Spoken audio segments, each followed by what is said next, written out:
Seit wann interessierst du dich für Clarissas Schmuck? Der gehört nicht ihr. Wem denn sonst? Barbara. Wann endlich hörst du auf, mich zu belügen? Wann, Florian? Sag mir wann. Das war doch... Sollte ich die ganze Zeit da unten rumsitzen und heulen? Was glaubst du, hab ich gemacht? Es tut mir auch wahnsinnig leid. Und wenn ich gewusst hätte, dass die Post... Natürlich! Schuld haben immer nur die anderen! Ist irgendwas? Ich habe mir nur gerade überlegt, ob ich nicht auch meinen auf Priester machen soll. Ja, immerhin reißt Patte mit seiner Tour die geilsten Bräute auf. Erst Kathi, jetzt dich. Heino, du spinnst doch. Zwischen mir und Patrick läuft gar nichts. Stimmt so. Er will... Was will Nils? Er will nicht... Beantwortet das deine Frage? Sagt der Welt lebt wohl.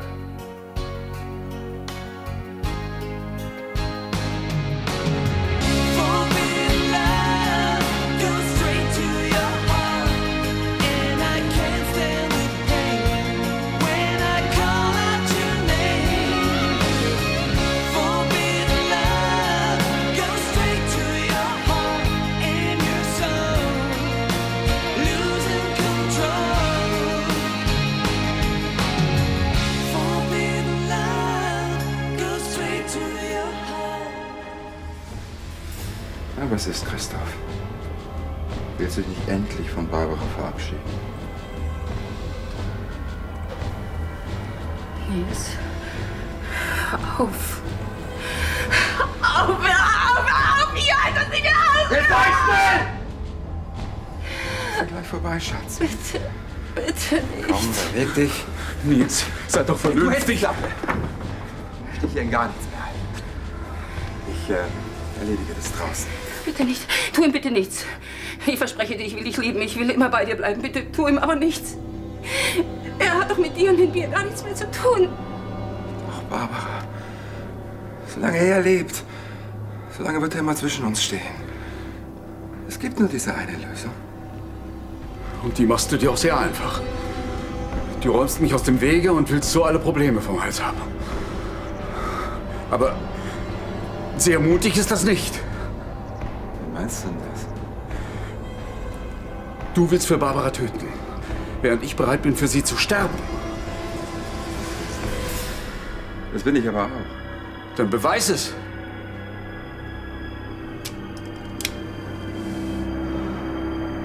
Du weißt doch, Priester, Friseure und Barkeeper sind die besten Beichtväter. Wobei der Priester wohl ausfällt. Der nimmt nämlich schon jemand anderem die Beichte ab. Also ich weiß nicht, wovon du sprichst. Na, von Jackie und Patrick. Du willst mir doch nicht erzählen, dass es dir nicht auffällt, wie oft die beiden zusammenhängen. Na und? Sie sind halt befreundet. Für mich sieht das noch mehr als nur bloße Freundschaft aus. Was soll's denn sonst sein? Patrick ist Priester. Na, hoffentlich vergisst er das nicht. Vergisst du mal lieber nicht meinen Saft. Nein, nein, nein. Er lügt, wenn er nur den Mund aufmacht. Nein, Arne, so kannst du das nicht sehen. Nicht sehen. Ich habe ein Foto gesehen, das war eindeutig. Ein Foto, was beweist das schon? Das beweist, dass Florian mir eine Lüge nach der anderen auftischt. Nur weil die beiden auf dem Foto ganz glücklich ausgesehen haben, heißt das noch lange nicht, dass Florian dich belogen hat. Tja, und wie würdest du das interpretieren? Arne, das ist ein Schnappschuss. Der spiegelt doch nicht seine wirkliche Gemütslage wider. Erika, ich glaube, du willst mich nicht verstehen. Doch. Ich finde nur, dass du überreagierst. Du solltest nur noch mal ganz ruhig und vernünftig mit Florian reden. Noch eine Märchenstunde. Ach, sei doch nicht kindisch. Mein Sohn ist ein notorischer Lügner. Ich will sein Handeln ja auch gar nicht entschuldigen. Und ich will darüber nichts mehr hören. Aus! Ich verstehe dich ja. Aber glaubst du nicht, dass er durch Ramons Tod am eigenen Leib gespürt hat, wie es ist, einen Menschen zu verlieren? Himmel, Herrgott, muss denn erst jemand zu Tode kommen, ehe bei meinem Sohn der Verstand einsetzt? Arno, dir ist wirklich nicht zu helfen. Du willst mich doch nur provozieren, Christoph. Ich werde um Barbara kämpfen, weil ich sie liebe. Ich will ja nur faire Voraussetzungen. Wie sollen die aussehen? Lass uns kämpfen.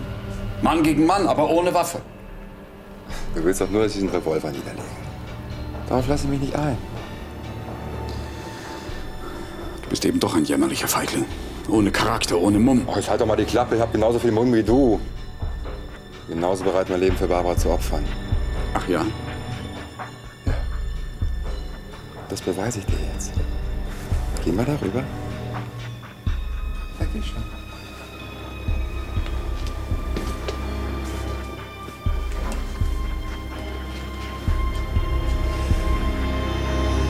Wir beide, wir spielen jetzt eine Partie russisch Roulette.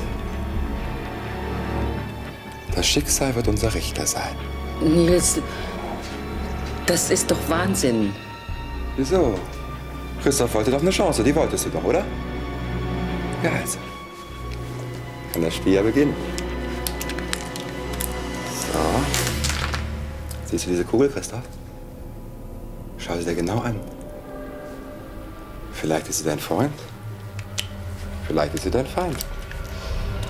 Ganz sicher wird sie einem von uns den Schädel durchbohren.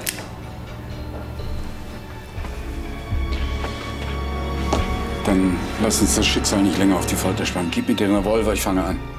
Du bist aber wirklich sehr, sehr mutig, Christoph. Aber ich glaube, ich helfe dir lieber dabei.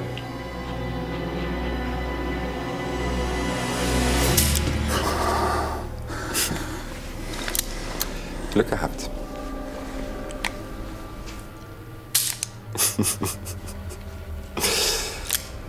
Das Spiel geht weiter.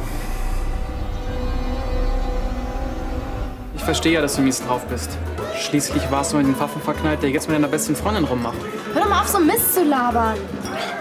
Wenn du die Wahrheit nicht vertragen kannst? Hi, Kathi. Gibt's was Neues von deiner Mama?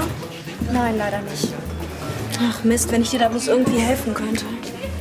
Du kannst mir helfen.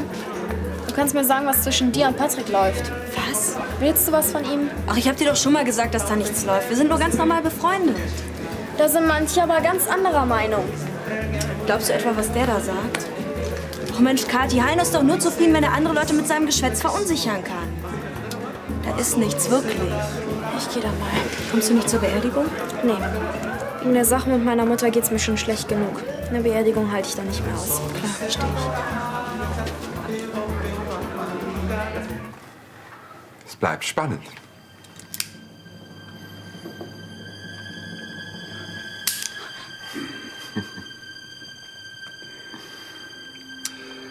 Enttäuscht? Kommen wir nun also zum dramatischen Höhepunkt. Nein, Nils, bitte nicht. Hör auf damit. Er hatte seine Chance. Nein, Nils, bitte. Hör auf mit dem Wahnsinn, bitte. Ich verspreche, ich bleibe bei dir. Bitte lass ihn gehen. Das kann ich nicht, Barbara. Dieses Spiel muss zu Ende gespielt werden. Und das Schicksal wird entscheiden, wem von uns beiden du gehören wirst. Du wolltest doch für Barbara sterben, hm?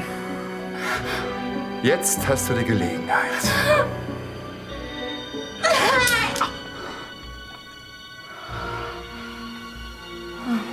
Ich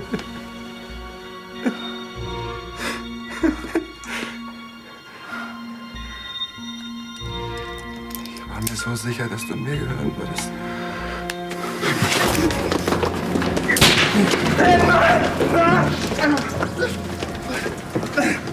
Seine!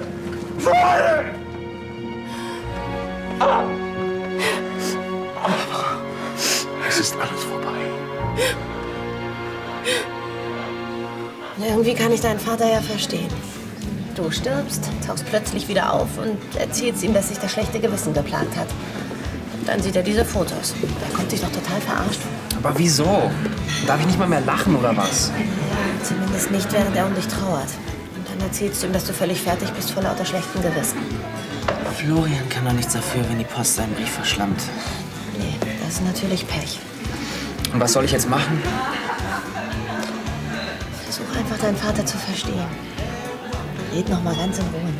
Ach, der hört mir doch eh nicht mehr zu. Soll ich es noch mal versuchen? Ich red mit ihm. Meinst du, das bringt was? Florian, es ist wirklich traurig. Ramon ist tot. Und ihr? Ihr bekommt nicht mal so einen lächerlichen Familienstreit in den Griff. Dann versuch's doch. Aber sei nicht enttäuscht, wenn es nichts bringt. Macht das schon. Charlie, das ist jetzt aber wirklich meine Sache. Du hast schon genug für uns getan. Wir stehen tief in deiner Schuld. Ach was. Wirklich, wenn du nicht die Polizei gerufen hättest, wer weiß, was passiert wäre. Naja, es ist ja jetzt glücklich überstanden. Ja. Also alles Gute für euch zwei. Dankeschön. Danke, Tschüss. Barbara! Barbara, ich liebe dich. Hörst du, ich werde dich immer lieben. Hast du mich verstanden? Hör nicht hin. Barbara, wir gehören zusammen. Das Schicksal hat meinen Tod nicht gewollt. Denk an meine Worte. Nichts auf der Welt kann uns trennen. Hörst du, Barbara? Nichts. Nichts. Es ist überstanden, Barbara. Es ist überstanden. Patrick, ich hatte vorhin ein Gespräch mit Kathi. Naja, also, Heino, der verbreitet da ganz üble Gerüchte über dich und mich. Wie? Gerüchte? Tja, also er meint... Also Heino glaubt, wir hätten was miteinander. Wie kommt er denn darauf? Naja, das weiß ich auch nicht. Schließlich sind wir ja nur ganz normal befreundet. Eben. Wir sind nur ganz normale Freunde. Genau. Und darum ist auch an den Gerüchten überhaupt nichts dran. Eben. Aber mit seinem blöden Geschwätz, da verunsichert er alle Leute. Selbst bei Kathi hat er es schon geschafft. Heino hat eben eine große Klappe. Ich werde mal mit ihm reden. Die Krise. Komm mal her. Ich helf dir mal. So macht man das doch. So, guck. Es geht eigentlich ganz einfach. Eigentlich. So. Zack. Na? Danke. Perfekt. Arno, kommst du mal bitte? Ja, schon da. Frank? Was geht? Ich möchte gerne mit dir über Florian sprechen. Wenn du gekommen bist, um bei mir für ihn ein gutes Wort einzulegen, dann ist unser Gespräch jetzt beendet. Ich würde gerne ein paar Missverständnisse aufklären. Ach, eure Lügen sind also Missverständnisse. Sehr originell. Arno, Florian hat wirklich Scheiße gebaut. Aber er hat dich nicht angelogen, als er dir gesagt hat, dass er wegen dir zurückgekommen ist. Ach. Er hat dir sogar aus Griechenland geschrieben. Das hätte er doch nie gemacht sonst. Er hat dir alles erklärt. Der Brief, natürlich, der Brief. Der Brief ist doch egal. Fakt ist, dass durch Ramons Tod Florian es richtig bewusst geworden ist, was er dir angetan hat. Und er ist extra zu dir zurückgekommen, um dir das zu sagen. Wenn du mir nicht glaubst, frag Bastiane. Bastiane, ausgerechnet. Es ist die Wahrheit. Die Wahrheit ist, dass ihr mich alle belogen habt. Keiner von euch hat es für nötig befunden, mich über Florians Possenspiel aufzuklären. Arno, das Wichtigste ist ja wohl, dass dein Sohn lebt. Wir beerdigen heute Ramon. Und du regst dich wegen so einem Scheiß hier auf. Es reicht jetzt, Frank. Frank hat recht. Frank möchte gerade gehen. Okay. Im Moment hat es wirklich keinen Sinn, mit ihm zu reden. Der Herr ist viel zu verletzt. Aber wir beerdigen heute Ramon. Ich möchte nicht, dass es noch Streit ist. Ich verstehe dich doch. Aber ich fürchte, durch deine Vermittlungsversuche machst du alles noch viel schlimmer. Arno und Florian müssen mit ihren Problemen alleine fertig werden. Hi, ist Tillmann schon da gewesen? Nee, wieso? Wir waren verabredet. Geht Tillmann jetzt mit zu Ramons Beerdigung? Er hält vielleicht die Predigt. Wo soll ich das denn wissen? Schließlich kannte er Ramon ja überhaupt. Aber Ramon hätte Tillmann bestimmt gemocht. Außerdem kommt der Vorschlag von Herrn Brandner. Ramons Mutter hat nichts dagegen. Ach, und du hältst dich jetzt völlig raus? Ja. Verstehe. Bei der Ablenkung bleibt wahrscheinlich keine Zeit für Predigtvorbereitungen. Heino, du bist so Panne. Sag mal, findest du das gut, was du da machst? Wieso? Ja, Gerüchte über Jackie und mich in die Welt zu setzen. Was regt dich denn so auf? Habe ich vielleicht doch recht? Nein. Das ist nur eine blühende Fantasie. Quatsch. Ich habe Augen im Kopf. Heino, es reicht. Ich hoffe, es war das letzte Mal, dass wir darüber reden mussten. Hi. Probleme? Nein, gar nicht.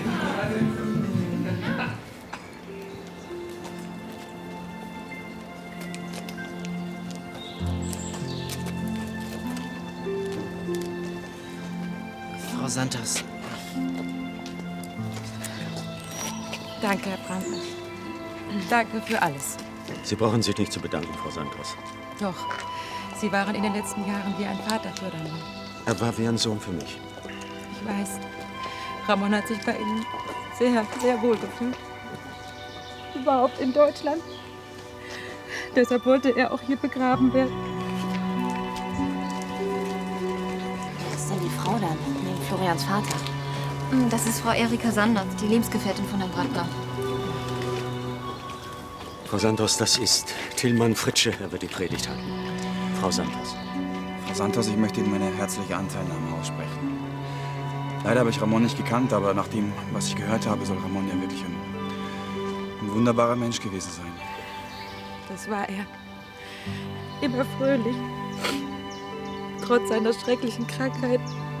Er war das Liebste, was ich hatte. Hast du mit meinem Vater geredet? Ja, keine Chance. Okay, Arnos Sturheit ist auch kein Kraut gewachsen. Der beruhigt sich bald wieder. Wirst schon sehen. Das glaube ich nicht. Er ignoriert mich doch total. Hey, mach dir mal keinen Kopf, ne?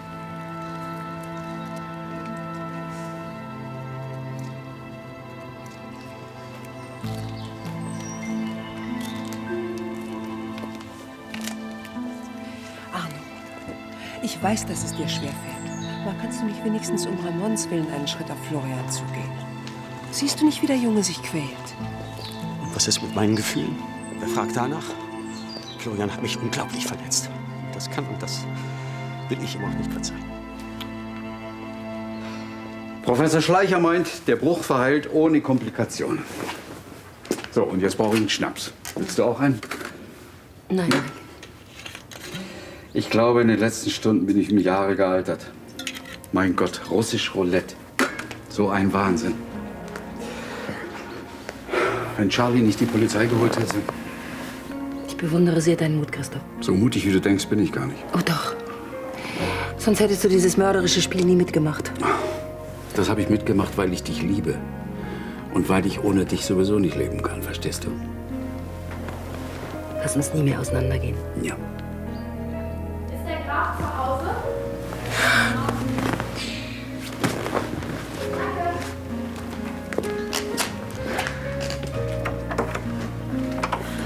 Und? Hast du mit Mama gesprochen? Mama! Kathi!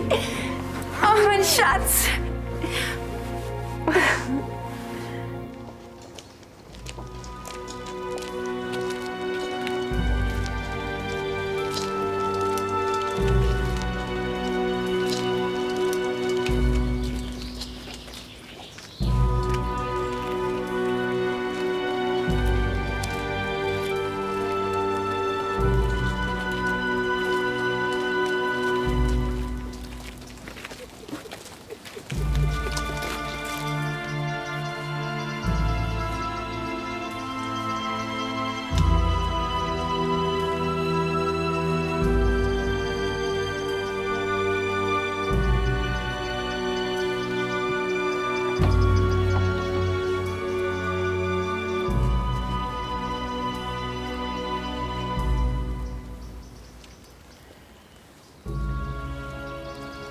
Wir nehmen heute Abschied von Ramon Santos. Mit einer etwas ungewöhnlichen Feier. Aber Ramon war auch ein sehr ungewöhnlicher Mensch. Ich habe ihn leider nicht gekannt, aber seine Freunde haben mir sehr viel von ihm erzählt. Daher weiß ich auch, dass er vor allem eine Gabe besessen hatte. Er konnte sich seines Lebens freuen. Ist ja gut. Obwohl es nicht immer leicht war.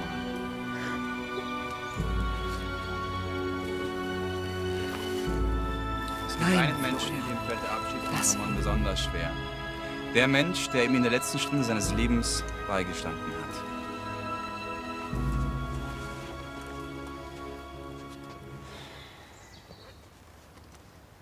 It's easy for those who are gone, but hard to carry on. The good and bad belong to us, like a prayer to a priest. So I wonder who will care for me when my heart is crying in pain, and the only thing that I can do is wait. Can I wait?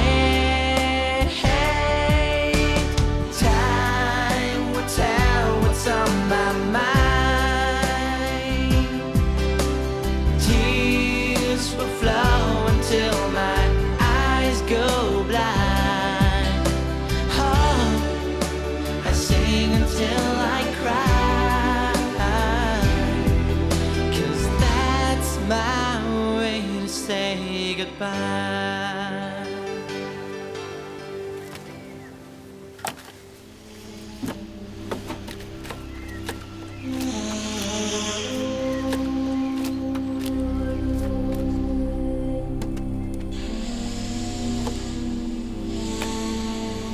Erde zu Erde, Asche zu Asche, Staub zu Staub.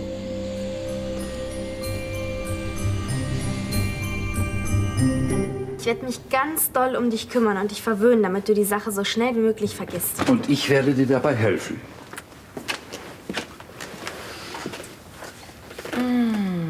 Tut das gut. Also ich mache jetzt mal das Fenster zu. So langsam wird's hier ganz schön frisch. Nein, nein, nein, nein, bitte nicht. Ich brauche dringend frische Luft. Nach der Zeit im Keller bin ich süchtig danach. Okay, aber ich gehe mal schnell nach oben.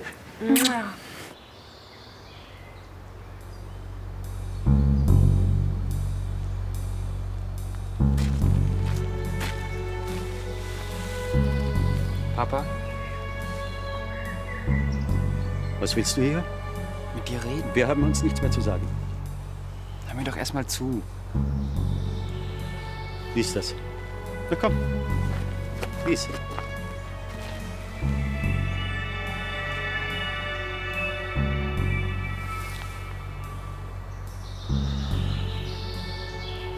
Das habe ich nicht gewollt. Es war doch... Es tut mir leid. Es tut dir leid. Du brichst mir das Herz, veranstaltest hier diesen Zirkus? Papa, bitte. Papa, ich habe keinen Sohn mehr. Da steht es. Mein Sohn ist tot. Tja, das ist dann wohl Ramons letzte Party. Ich hoffe nur, dass die Zeremonie so in seinem Sinne war. Naja, also etwas ungewöhnlich ist es schon, den Leichenschmaus vor der Beerdigung abzuhalten. Das gemeinsame Essen ist immer so eine Art Rückkehr ins Leben. Aber nach allem, was ich gehört habe, soll Ramon ja ein sehr unkonventioneller Mensch gewesen sein, oder? Patrick, was ist mit dir? Denkst du an Ramon?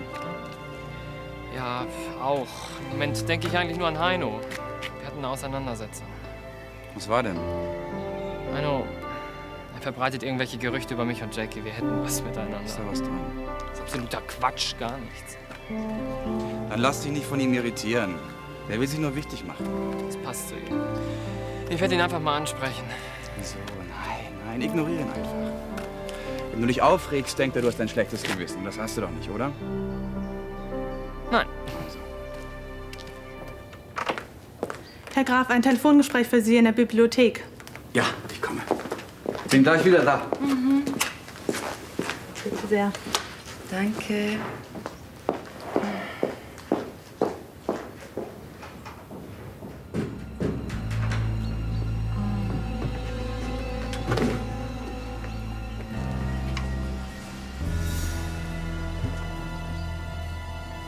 Christoph, ich habe dich gar nicht reinkommen gehört. Wer war's denn? Ich hab dir doch versprochen, dass uns nichts auf der Welt trennen kann. Oh.